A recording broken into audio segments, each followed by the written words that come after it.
Pero ito ang gusto kong sabihin sa inyo. Sarado na ang van hijacking case. Gusto kong malaman ninyo na ang laman ng van ay...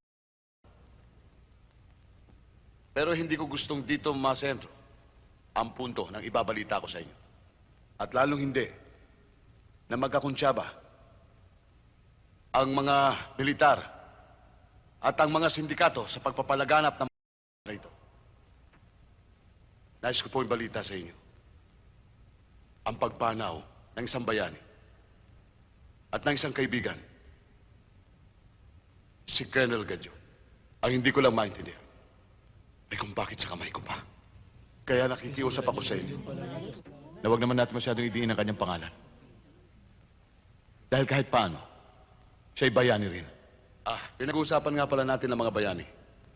Narito po ang tunay ng mga bayani. Sila po'y buong pusong nagtiyaga para sa kalutasan ng kaso ito. Boys, tayo. Sila po.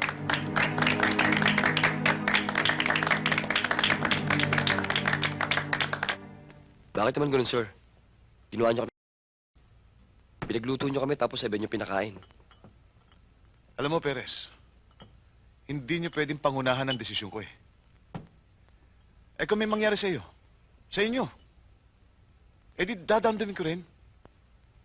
Dahil ang pagtingin ko sa inyong dalawa ay higit pa sa pagmamahal ng isang tunay na kapatid. Ganun ba talaga kayo magmahal ng kapatid, sir? Pinaghehele nyo, pero tinatakpan nyo ng dalawang daliri nyo ang butas ng ilong? Hindi nyo kayang takpan to! Rado, sumusobra ka na. Kanina pa kita inuutusan Huwag mo akong Hindi mo akusahan pinapansin. Paano kita papansinin? Hindi naman ako waiter. Pulis ako! Bastos ka, ha?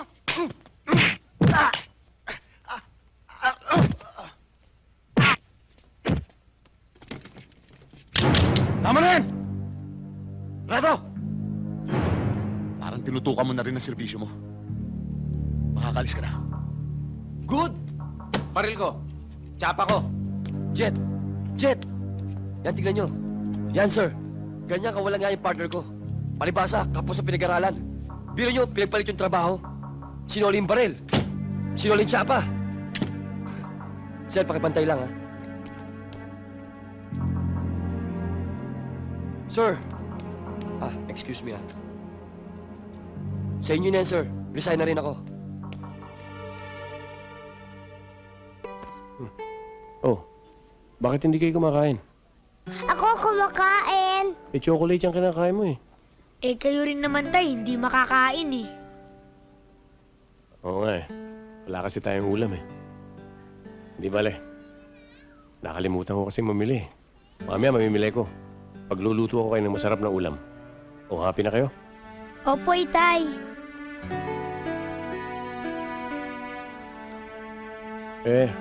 Bakit parang malungkot pa rin kayo? Kasi naman itay hindi naman po kami sanay na wala po sa inay. Parang kulang eh. Ano yun? Walang nag-uutos sa inyo. Walang nagmumura sa inyo. Hindi kami sanay nang walang ganun eh. Kasi naman itay, sunday mo na sa inay. Kinalulungkot ko mga anak. Hindi ko maibibigay ang gusto nyo. Prinsipyo ang pinag-uusapan dito. Natuto siyang umalis, matuto siyang bumalik. Hindi ba ganun dapat? Ako, hindi ako mag-aabol sa kanya.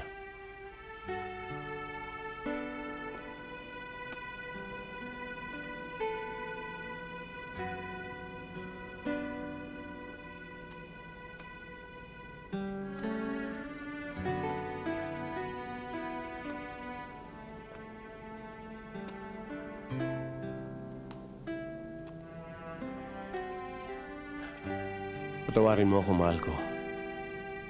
Para mo ng awa. Bumalik ka na sa piling ko.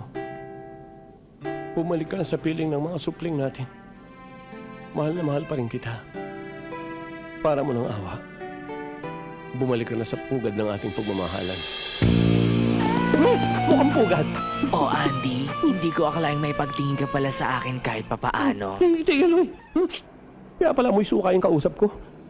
Hindi ah. Ano nga pala ginagawa mo rito, Inday? Ako ang bagong cashier dito. Hindi ikaw, si Grace. Nasaan si Grace? Wala na siya, na-promote na siya ni Sir Valentino. Ano? Ano naman? Oo, para mas malaki ang kita. Saan yan? Sa ganunan.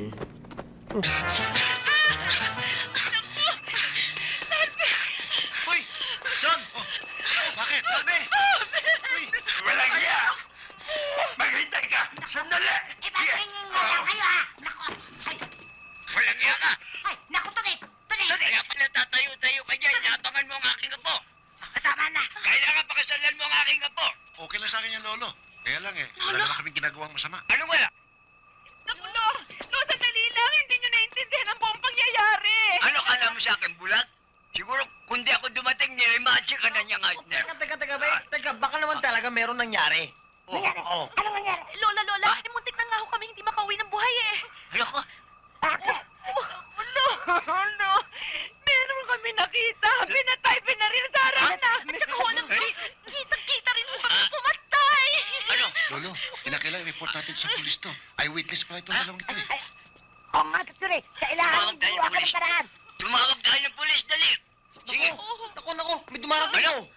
Ay, pasok! Pasok tayo ng pulis! Ay! Ay!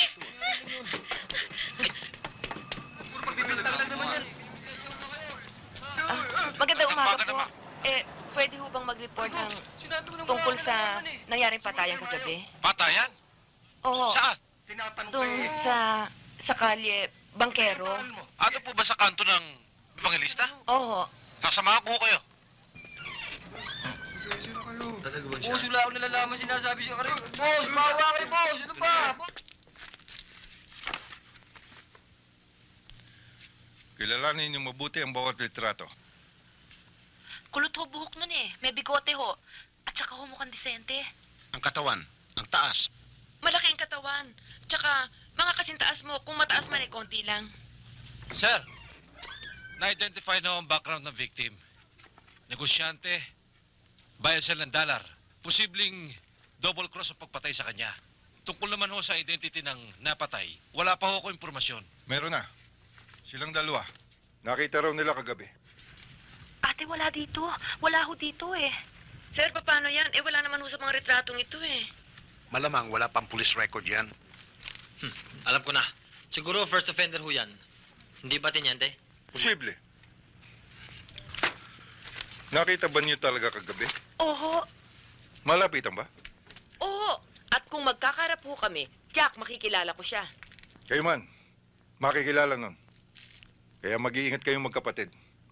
Sapagkat maaari kayong dalawa ang pagbalingan nun para walang tumistigo laban sa kanya.